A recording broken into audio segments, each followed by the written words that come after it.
Black people for Trump is like Jews for Hitler.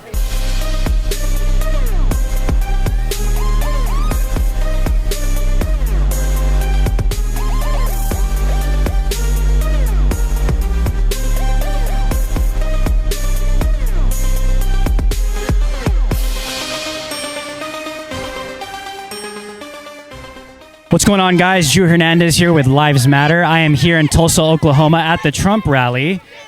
It's getting a little heated. We'll see what happens. We're going to talk to some protesters, see what's on their mind. But before we begin, we are extremely deboosted. If you want to support my work, you can through Patreon or a one-time donation. The links are in the description below. Let's see what happens.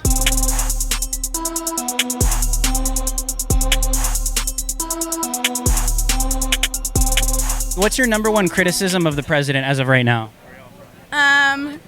And in my opinion, he just fucking sucks and all. There's a lot of reasons. I'm not going to go all over all of them, but I just don't support him. And, you know, he makes fun of people who are mentally ill. He's racist. He's a pedophile. He says, grab her by the pussy. I wish a bitch would grab me by the pussy because I'd beat their fucking ass. So that's all I really got to say about that. Do you have any policy you can point to that would declare Donald Trump a racist? I mean, all the shit he posts on Twitter. You just got to go to his Twitter and just read all this shit. That's really, I'm not going to go over all of them, but he can, though. He knows more about it than I do. What's the number one racist thing that Donald Trump has done that bothers you? Keeping ICE in place. And I think a big talking point for a lot of Republicans out here is that the Democrats did it as well.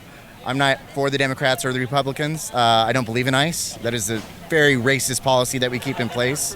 And a lot of people like to say it's because that just ICE existing or specific policy that's been enacted? I think immigration. Because ICE does protect Hispanic kids that are human trafficked. That's a fact. So to say that ICE is completely racist isn't absolutely true, because there are Hispanic little girls that ICE does save at the border that are being human trafficked from Mexico into the USA. So just like how there are good cops, 2, 3 officers in ICE that are able to leave kids in cages and let them die and let kids go missing, it defeats the whole purpose of it. You know, defund it. So do you think this Trump rally represents systemic racism against people of color? It represents that. It represents systemic racism or homophobia against queer people, against immigrants, against anyone who isn't a cis, white, rich male. And even then, you can still benefit from white privilege in the system that we have. So would that include like all the Hispanics and black people in there that support Donald Trump? Yes, they are a part of the problem. They are whether or not they are racist or homophobic or whatever the case may be, they are allowing this president to do that. So they are enabling him. So they are complicit in what is happening with this country. So would you say like black Trump supporters, brown Trump supporters, are they like enhancing white supremacy somehow? Of course. They're giving this a platform. Even though they may not be that, or may not think that that's what they're doing, that is what is happening. Gotcha.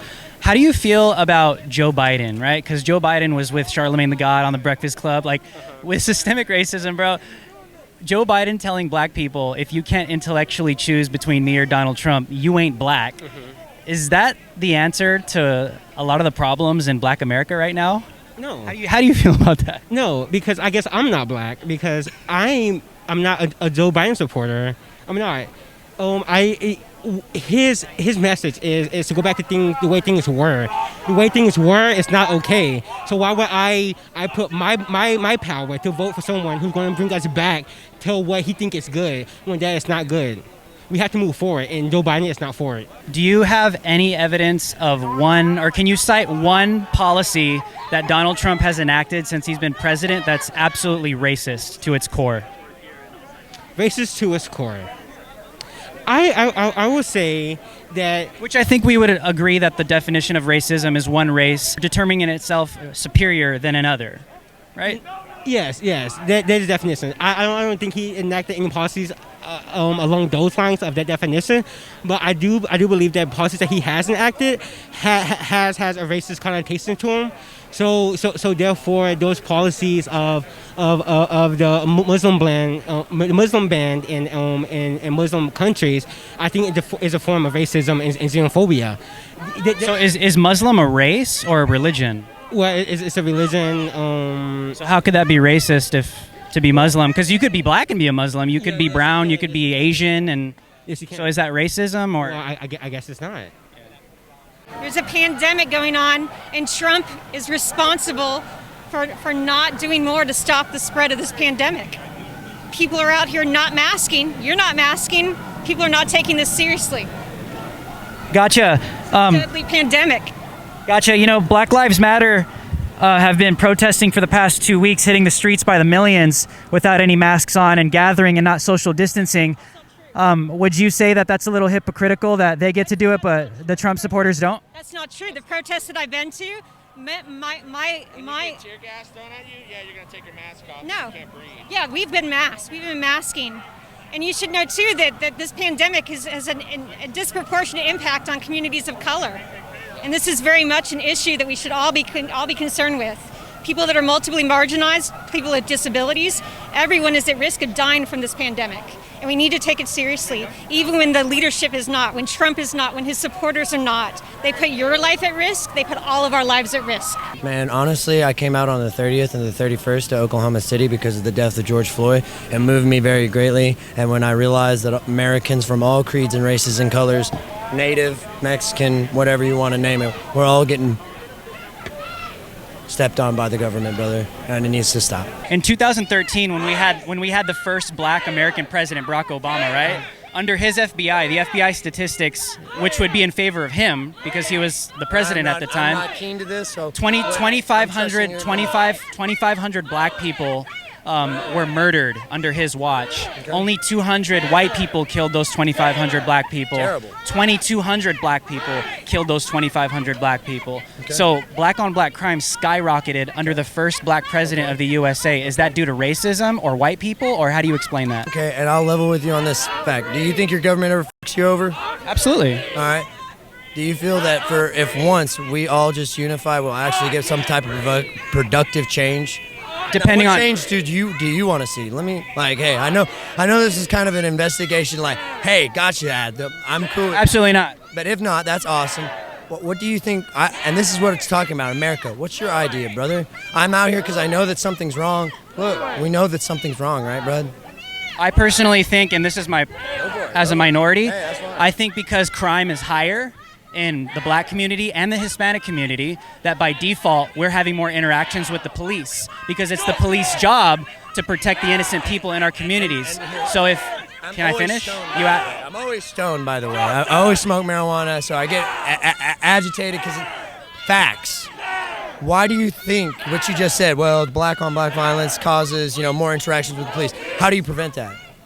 I think that's what I was trying to get to. I think that the communities need to take more responsibility and accountability, and the innocent people in those communities should condemn those that are in those communities that are committing high levels of crime instead of just painting them as victims, like Rayshard Brooks, which was a criminal.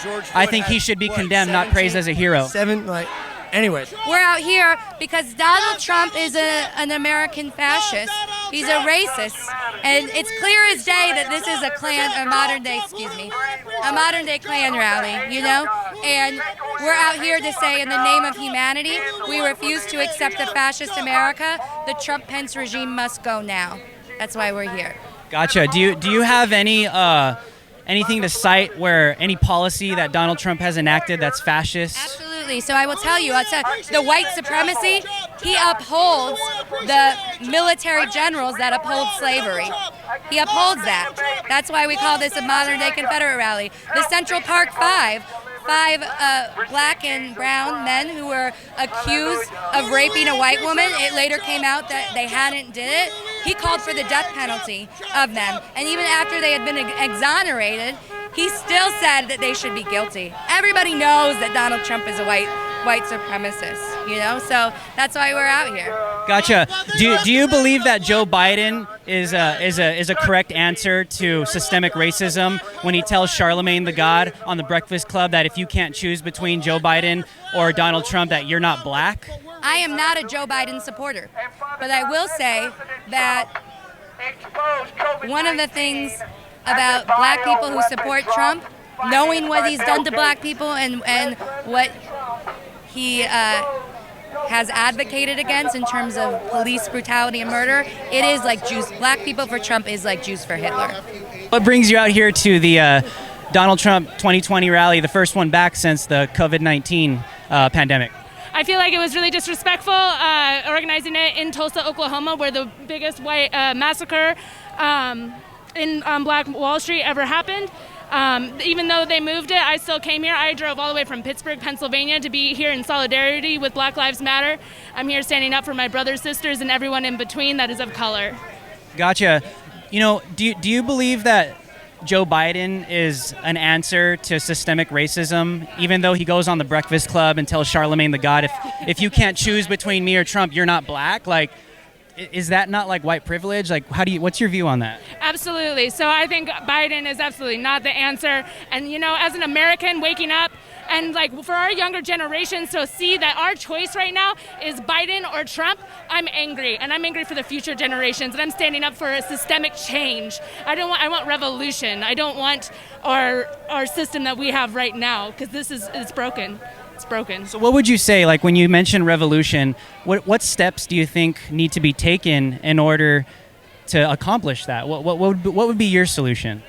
So in a dream world, I would say modern day communism, but that's not going to happen. So I would say by defunding the police and taking part of that funding and putting it more towards social demonstrations, counselors, your teachers, your education, taking property taxes and funding them more. That the reason a lot of people that don't have good education is based on our school system that's funded by our property tax, and that's not fair. So that's first step. And then, you know, just kind of going from there, because this isn't working. Do you think that Joe Biden telling black people, if you can't intellectually choose for yourself between me or Trump, you're not black? Do you think that's like an absolute insult to like the black community? Like, how could you say that to somebody? Like, yes and no.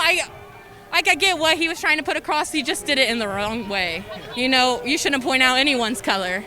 You know, you should tell the people, everyone, not just the black people. You should tell everybody not to vote for him. Just bottom line, you know, he's the cancer, and we have to get rid of him. Gotcha. Last question. You're doing great, by the way. Thanks. The media seems to be attacking Trump for having this during the coronavirus pandemic. Like, you know, it's going to spread coronavirus. You shouldn't be doing this. Do you find it hypocritical that even though Black Lives Matter and many movements have been protesting, not practicing social distancing for the past 2 weeks by the millions, how come they're allowed to do it, but Trump's not allowed to do it? Do you find that hypocritical? What's your opinion on that? Honestly. Okay, so yes,